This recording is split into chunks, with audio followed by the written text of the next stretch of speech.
Well, hello and welcome back to our tour through the museum. We're continuing to go through the exhibits. In fact, Diane, you're here because we've also got an open day coming up shortly, which will have happened by the time that this goes out, but you can probably hear some of the renovating and stuff going on in the background. So we're getting excited. It's going really well. And I thought for the next topic, Diane, we spoke last episode about things like human design and human bones and stuff like that. Right. I think this time we should go on and kind of stick to the general topic, but move on to things like apes and human evolution and all that kind of stuff. So we bring in an element of, you know, the fact that we know that this was designed to stand upright and hands and feet and stuff like that.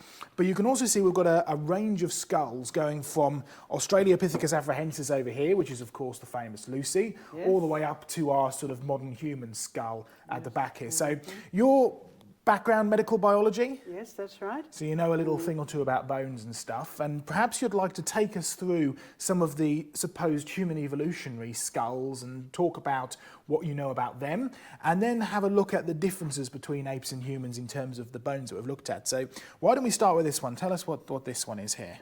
Yes, this one is Australopithecus afarensis, commonly known as Lucy, and gets a lot of publicity, and in the general science reports it's usually put down as a human ancestor, but in fact its name tells you that it's not, because Australopithecus means southern ape. So it's just an ape from the south. It's just an ape from the south, that's right, and the scientists who studied it recognised that. But of course, in order to support the popular view that apes turned into people somewhere in Africa, whenever Lucy or any other skulls that are classified as Australopithecines are reported on, they're always reported on as human ancestors. Okay, so looking at this then, this is a replica of course, but it's a fairly accurate replica. I notice there's a couple of different coloured bones here. What are we looking at with the different coloured bones? Yes, you're right. This is an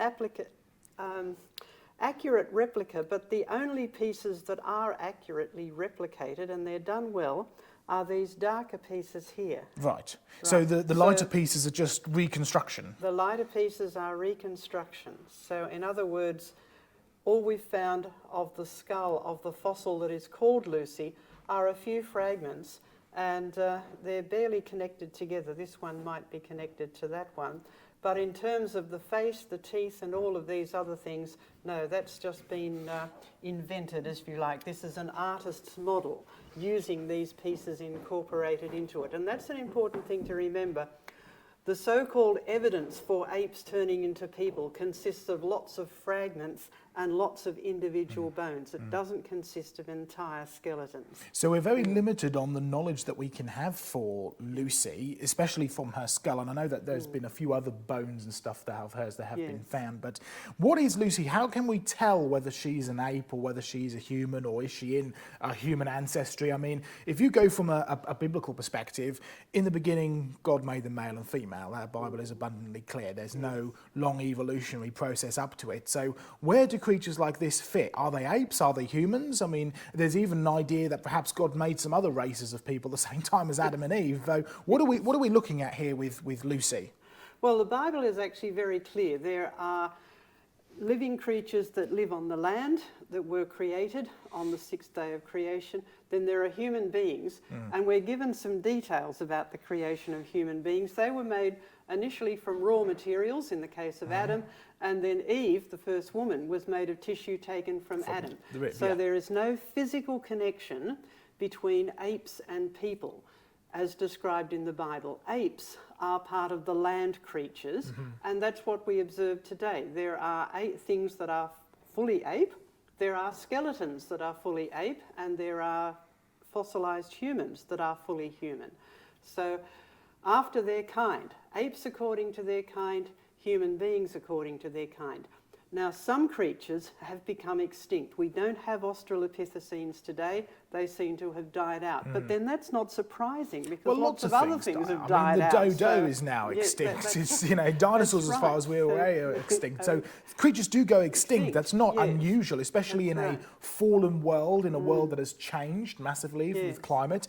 Because if as I understand, coming from a geology perspective, most of these bones are found in what we would refer to as post-flood rocks. Yes. They're things that are formed between Noah's flood and today. Many of them are, as you say, fragmented. I mean, you look at some of the beautiful fossils that you get out of flood-deposited rocks. These rocks go all around the world, and they're spectacularly preserved. They're just beautiful. Yes. Whereas these are really fragmentary. These are just little things that have fallen into mud and happen to get caught up and buried. So we're definitely looking at, well, what are we looking at? An ape here? So this is definitely an ape.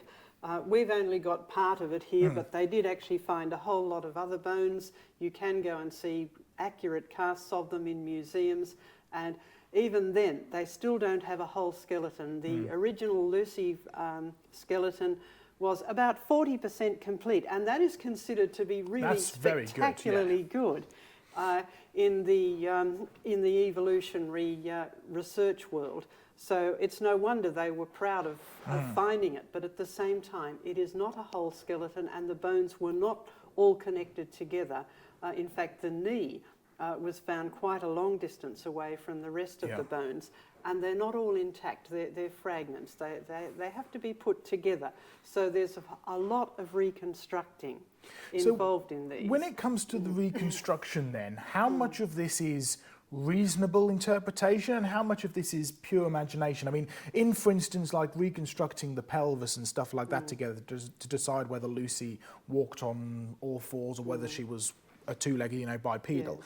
How much imagination, or maybe not so much sort of, fakery, but how much bias do these scientists have when they're trying to put these back together?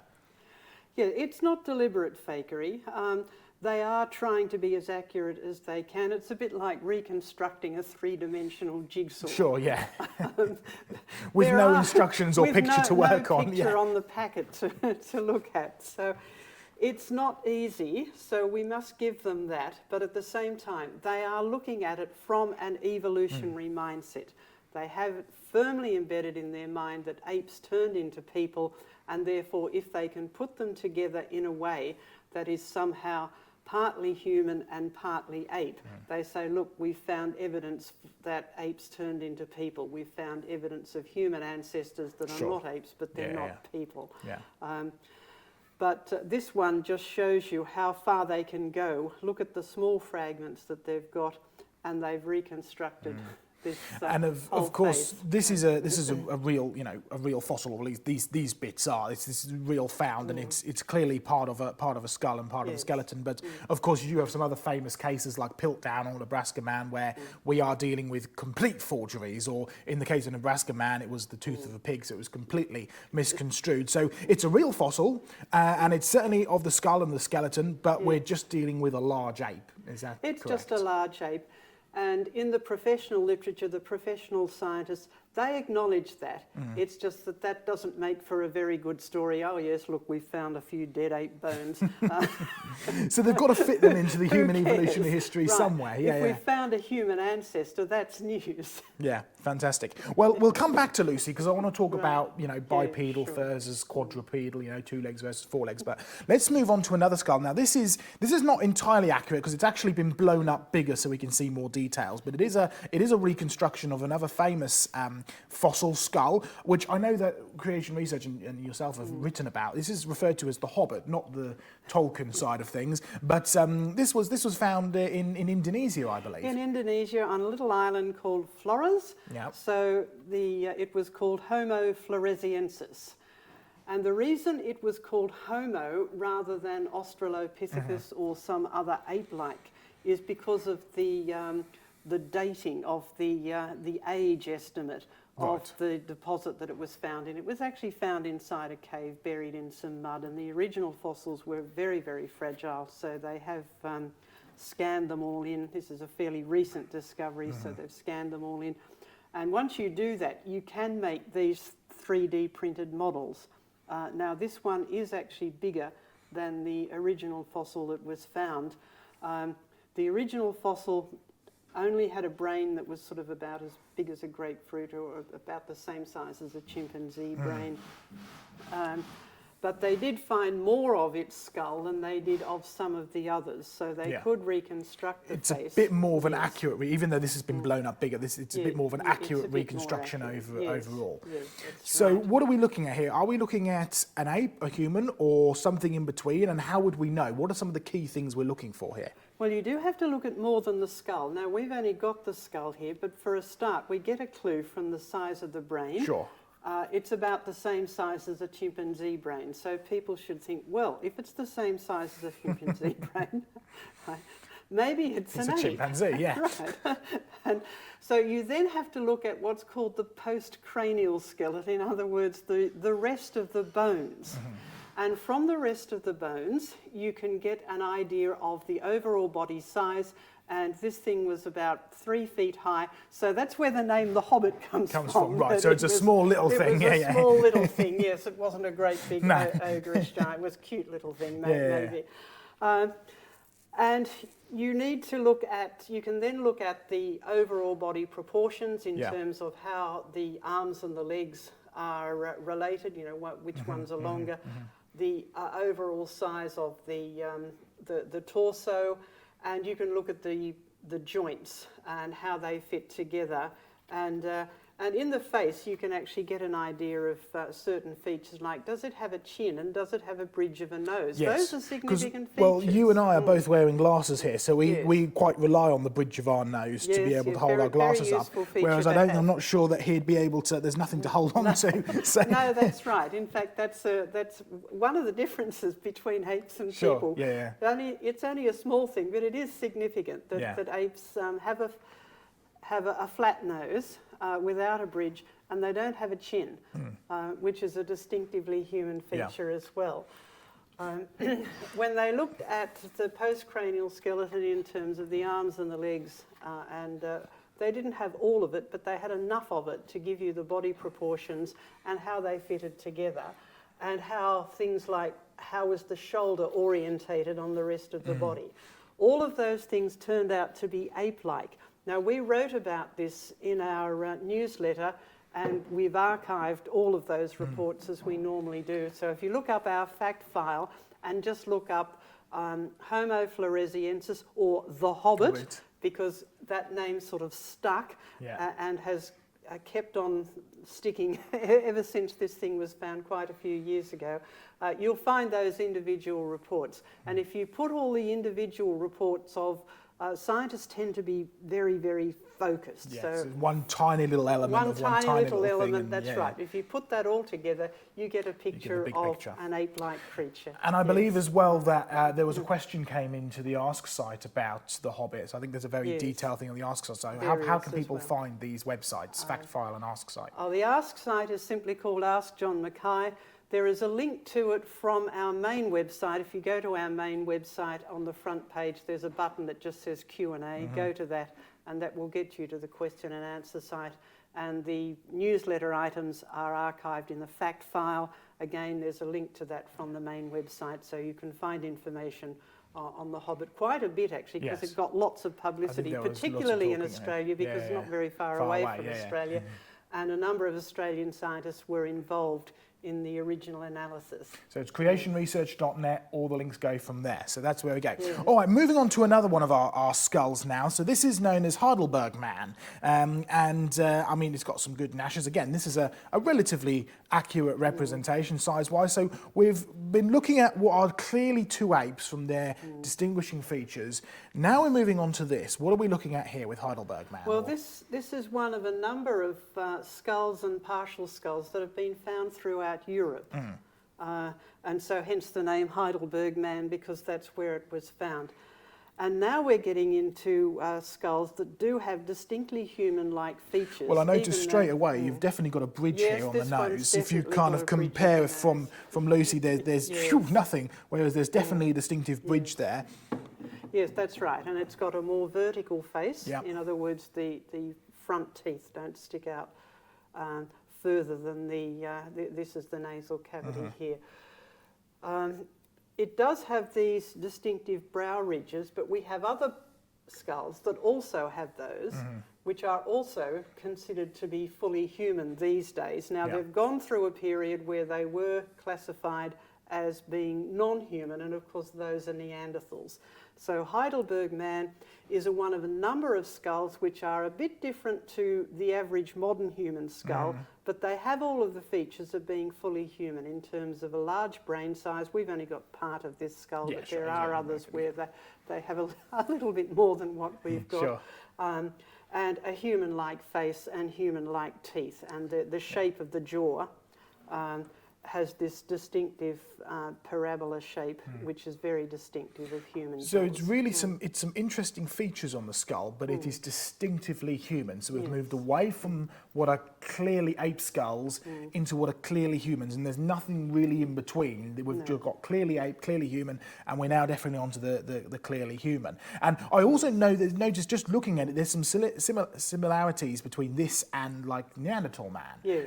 In fact, we've got some Neanderthal skulls here, so maybe we should move on to those. We've got part of the cranial capacity here, and then we've got a couple of more complete skulls. So what are we looking at with Neanderthal man? I mean, this...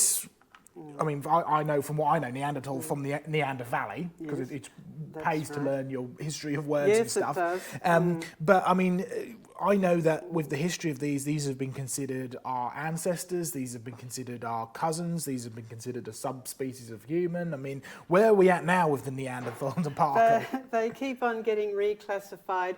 But again, in the professional literature, the professional scientists have had to admit, after many years of research, not only on their skulls and their postcranial skeleton, on their other bones, but also on where they lived, artefacts that are found with them. They are admitting these are fully human.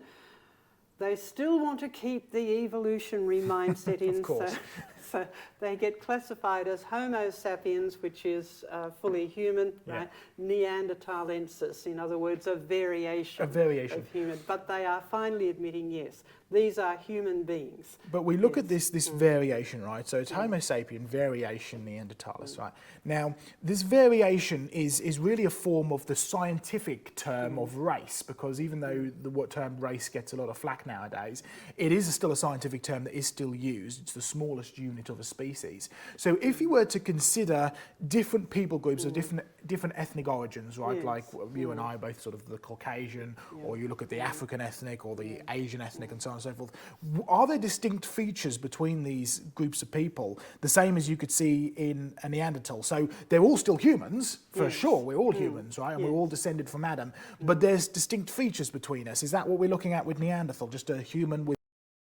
They're distinctive variations, so that you have a number of skulls, and there are quite a lot of these have been found all the way from Spain all the way into the Middle East. Quite a lot of them. So it's not just one odd finding, and they do have this distinctive variation in the shape of the skull and a few other features in the face. But fully human, it's just a distinctive group of features that you would find in any other group of ethnic people that you can recognise and say, oh, well, you know, that person looks Chinese. Now, that's not insulting them. That's just saying, yeah, I think that person... There are distinct features that there these are people have. distinct features which are different to mine, but we're all fully human. Yeah. So we're looking at something that is classically human, distinctly human. It's got a few features like the brow and the side of the head and stuff like that in it. But we're definitely looking at something that's human, descended from Adam. These are post-flood, so these are after Noah's flood, probably after Tower of Babel as well. Yes. Yes, in fact, they are probably part of the descendants of Japheth, where a lot of people moved, as it says, west, right, which when you're starting from the location of Babel, right, that's into Europe. So a lot of people moved into Europe and became the various groups of people, European ethnic groups. And yes, so this one certainly does look like it's had a long, hard life. Well, he's not got many teeth left. He's not got many teeth left, so he's probably quite elderly. Sure. And if you think about it, moving into Europe after living in the Middle East, we know that after the flood, the Earth's climate changed a lot from one extreme to the other. And when you're moving into a new area where there aren't many resources, or you don't know what resources are, life's hard. Absolutely, and so these people did leave long, hard lives, and that left its effect on their bones If you think of people struggling to live in cold mountainous areas, maybe on a poor diet, not getting enough. Because diet is represented in bones, isn't it? You can get human bones and work out kind of diet and stuff like that. And in fact, if I understand, inside Neanderthal bones, we found enough of them to be able to even start to get DNA out of them. So is there anything in the DNA that shows that it's distinctly human, but also is there anything that shows whether it's Neanderthal variant or not when it comes to the DNA sequencing? Well, there have been reports in the news here. So many people have Neanderthal genes. Yeah. Well, in fact, they're human genes. They're not genes that Neanderthals have and modern humans don't have, right? No. They are variants, gene variants. Right, yes, of course. Now, there are lots of gene variants. That's why all people have different faces, different body shapes, all of those things. We have masses of different human variants. So they have found some variants which are found in modern humans and found in Neanderthals. And of course, that's more evidence that these creatures are, of course, fully human. They are human beings just like us. Now, some ethnic groups don't have them, some sub-Saharan Africans, but all that means is that when those variants came into being, and some of them would have come into being as part of the normal mutations. Degenerations, this good to bad to worse process happening, again. Well, it just means the ancestors of the Neanderthals and the ancestors of the sub-Saharan Africans had already parted company, and therefore they were no longer sharing their genes until now, when the whole world is on the move and we're remixing our genes again. So finding Neanderthal genes is not finding genes that they have that we don't. They're gene variants. Variations of the genes. Well, I've got another part of the Neanderthal skull here. This is part of the top skull. You can see the cranial sort of capacity where the brain would be. You're sort of looking on sideways like this. You've got those distinctive brows, but inside here you've got where the brain would sit. And so it's very useful because you can measure the size of the brain and stuff like that. But when we're dealing with this, is there anything different between the Neanderthal brain size and our modern day brains? Well, the interesting thing is the Neanderthal brain size is bigger. Well, there we go. We think we've got the biggest, most cleverest brains ever, that have ever existed, but in fact Neanderthals have bigger brains than the modern human average, and the evolutionists actually admit that, and they can't explain it. You know, how all of a sudden these things grew huge brains and then ours have shrunk. Because if we go back to that biblical picture of good to bad to worse, Adam was created perfect. And so those who were descended from Adam, much closer to Adam, were, even though they're now fallen beings, they're going to be closer to perfection than we are today. And these are post-Noah's flood, right? Probably fairly soon after Noah's flood. So you're talking about like 4,000 years closer to creation. You're going to be dealing with something which is bigger, which is healthier, which is stronger, which is better. And it doesn't, you know, it's not surprising. And hopefully we'll get on to later in these series, we'll get on to like the archaeology and stuff, and we'll talk about some of the archaeology we're doing. And these people were able to create some fantastic things that would require a computer and massive programming for today. Oh yes, now that we can not only study their skulls, but we've also looked at the places where they lived, their living spaces. We've looked at artefacts that they've made, and from that you can tell a little bit about their society. And from what they ate, you can also tell, well, where did they get their food? Well, you have to be really clever to go out and hunt mammoths and things like that, but there's also indications that they grew plants and had vegetables in their diet. But their living spaces and their artefacts indicate that they were really clever,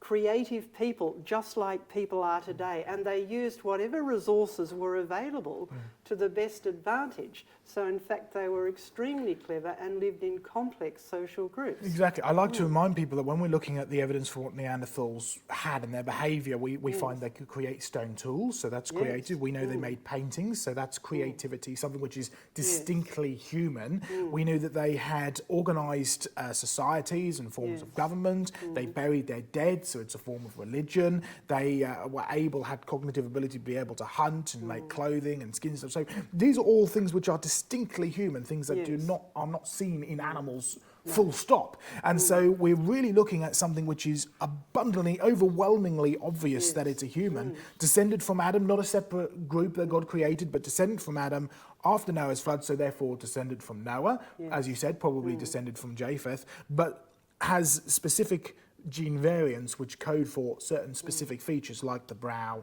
and like the extra large head and the bun at the back and stuff like that. So definitely looking at humans now, we're firmly into the human camp. Yes, and we can do things like, even though we only have individual bones, we can scan in the individual bones and they're found with their hands, and then see how the bones work together. Yeah. And they fit beautifully into the human, all the human measurements. So they had creative hands that could manipulate objects the same way that ours can. And of course that's backed up with the artefacts that are found with them.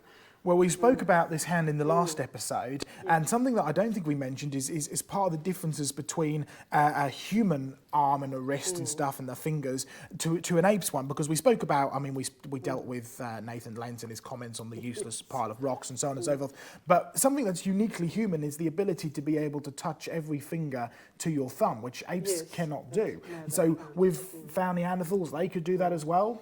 Yes, their hands are fully human. In fact, the way that their paintings, the fact that we find their paintings shows that they had, full dexterity with their fingers and everything. I mean, this is a uniquely human hand, and so it's completely different from that of an ape's. And so that brings us on nicely onto our final skull right at the back there, which is our human skull.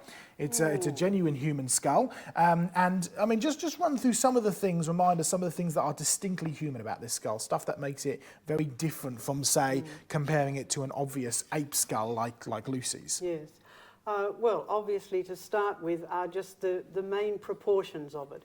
You have a big cranial cavity, you have a vertical face. Yeah, not long and sloping like this. Not sloping out forwards.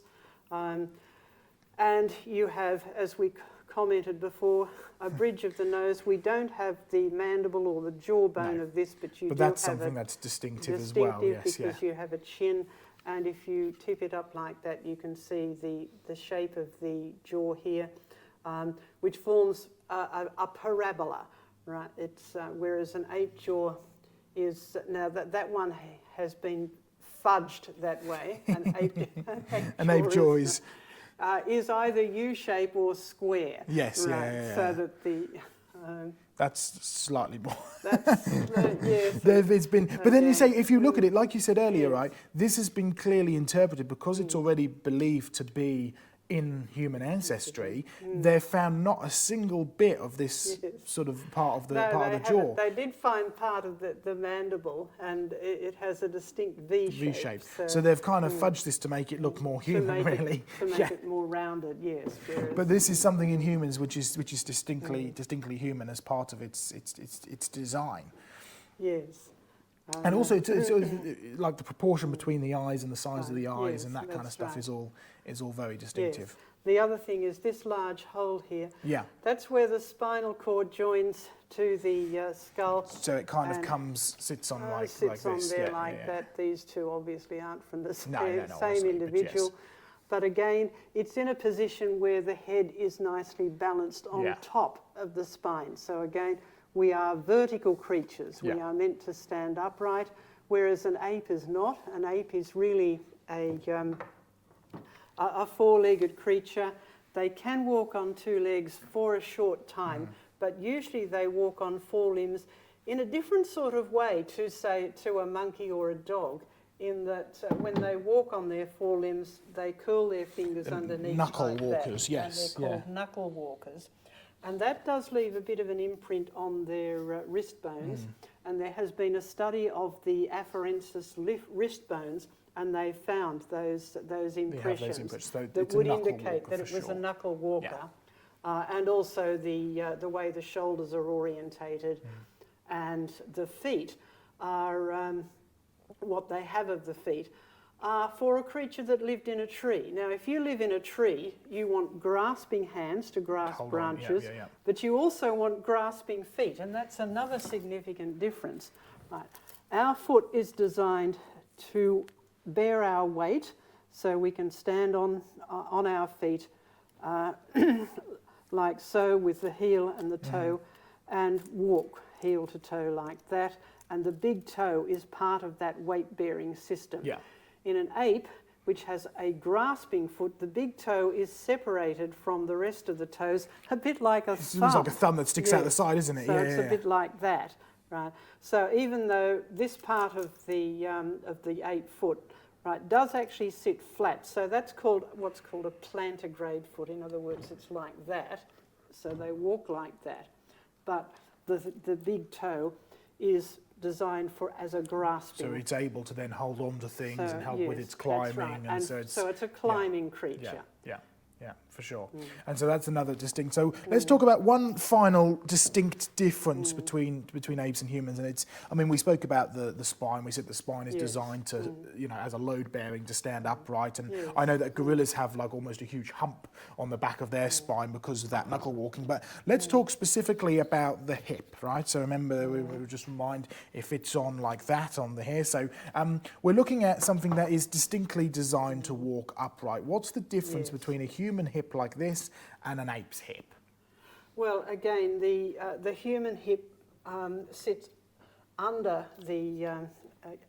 Right, these are not from the same individual, no, but so just to it's give not you an going idea, to be an it's exact match. It sits exactly kind of like that, yeah. So it sits like that. This is the front here, and this is the hip that you can feel at the side, so that the weight is distributed, comes down here, then across through the hip joint here, and then down the femur, down the thigh bone, all in one sort of vertical direction. Whereas an ape would be bent over like so, and it has a huge big flare on the on this bone here, on the ilium, and this angle here is orientated differently. So it's something which is very distinctive. So if you can find things like part of the skull, look at the distinction of the skull. If you can find things like you said, the wrists, and see the knuckle walkers. If you find things like ape hips, you can tell clearly that there's a difference between apes and humans, and we find nothing in between. You've either got something which is completely ape, maybe a unique ape, but it's completely ape, or you have something that's uniquely human. And it may have specific distinguishing features like Neanderthal or like Heidelberg man, but they are still uniquely human. So really, we are looking at evidence that humans were created unique, that they were created in the image of God.